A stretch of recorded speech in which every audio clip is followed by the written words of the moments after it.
May gabi sa tanan, mga kaigsunan ko ni Kristo. Welcome sa atong YouTube channel. Sa mga subscribers, viewers, ug sa mga sharer, ug sa nagplano pa nga mo subscribe. O God is good all the time. Even naata sa midst of pandemic. Ug atong pasalamatan ang Dios nga anaanay vaccine nga gipanghatag karon o gipangturok sa atong mga kaigsuonan. Last June 9, alas 2 sa hapon maong ako ang vaccine. Ug nangutana gayud ako sa nurse kung unsay iturok sa ako ug moingon siya nga Johnson & Johnson. Primero na hadlok ko kay nadunggan ako ang Johnson & Johnson nga kausa lang iturok ug isog kini kaayo ug daghan nga gipanghilantan. Ug ako kining gihalad nga to sa Dios. Ug sa panahon nga gibaksin ako, nanguros ko sa ngalan samahan sa anak sa Espiritu Santo. Amen. Nga akong gihalad sa Dios ang baksin nga giturok sa kuha. So kaluoy sa Dios ang akong gibati, maulang to primero ang murag gikumot ang ako ang bukton, tapos ngulngul ang ako ang batang, ang akong tuhod ug akong mga tiil mo cramp. Pero dili permanente ug nagsigdaguok ang akong tiyan almost 3 to 4 days ang akong gibati pero dili siya permanente. Ug tapos ako kining giimnan paghuman sa vaccine nag-inom din ako paracetamol aron prevention nga di ta hilantan.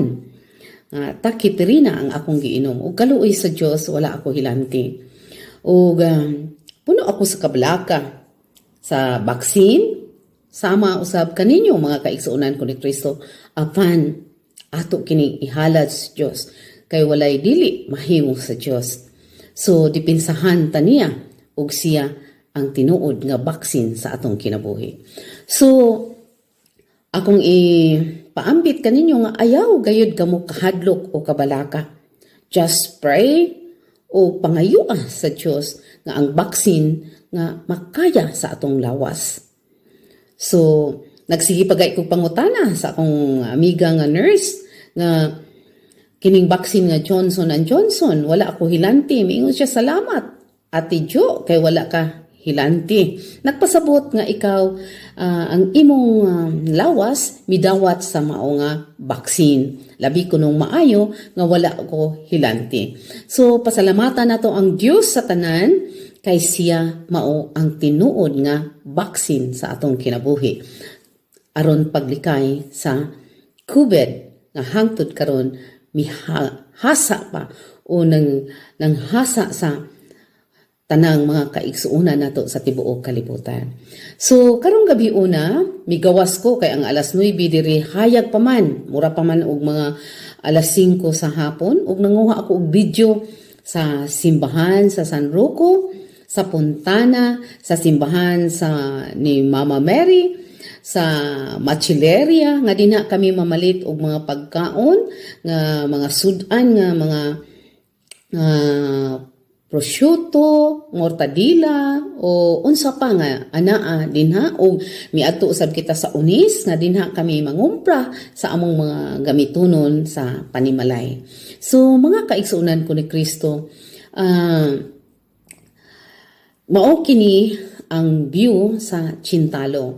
Ania ako sa mismo sa sentro sa Chintalo. Dool ang balay sa akong amo, haduol sa spotlight or stoplight, no? O cimaporo in Italian language. So arat na ug akong ipakita kaninyo mga kaigsuonan ko ni Kristo ang ubang view diri sa Chintalo. Ug daghan kayong salamat ug maayong gabi sa tanan ug usbo na ko pag-ingon, be brave sa pag-atubang sa vaccine aron matapos na kining tanan nga pandemic nga miabot sa atong kinabuhi. Ug ato lang pangayuon sa Dios nga kining tanan makaayo sa atong kalawasan.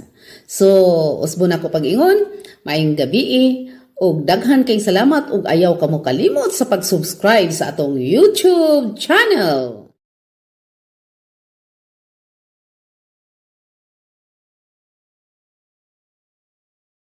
Okay, nanapunta sa usa ka simbahan o usa ka kiyesa dire sa Chentalo nga mao ang simbahan ni ang patron ni ini si Mama Mary. Open unta pero patingit-ngita sa sulod, dili ta kapas ka kuan ngit-ngit kaayo. Ay, i-try na ako nga musud ta. Oh, kangit-ngit.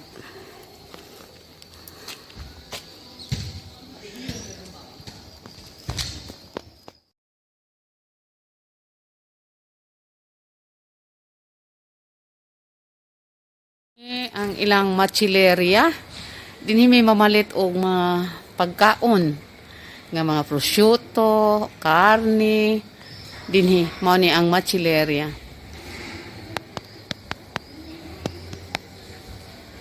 nga duol sa simbahan. Og ani ang usab ang unis nga dinhi may mangumpra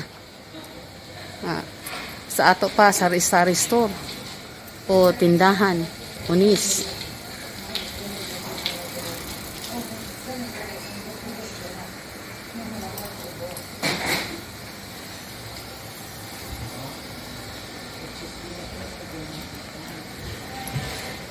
Close na.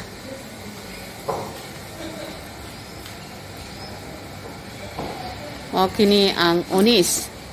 Kuitse unis. Na dinhi ang magpalit ni og mga pagkaon na dire. Mga sabon o unsa nga kinahanglan sa atong panimalay.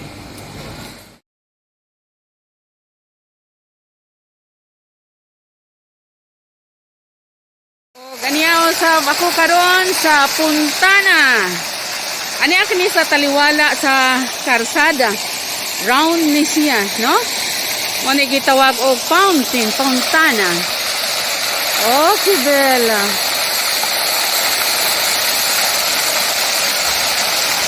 Naani siya sa sentro sa Chintalo. Doon ni siya sa Kumoni. Kato mo ang ilang Kumoni. Munisipyo sa Atoa. O kini ang Puntana na sa taliwala sa karsada.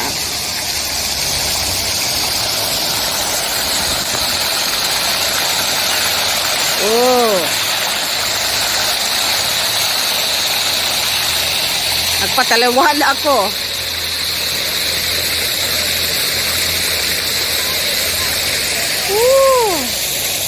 O dinha ang plaza. Ana sabi ang tabakerya nga duha ka buok o bar. Karon ana apay mga tao sa gawas, no? Alas 9 na diri pero hayag pa kayo, mura pag alas 5 sa Atoa or alas 4 o alas 5 sa Pilipinas. Hayag pa kayo pero alas 9 na diri.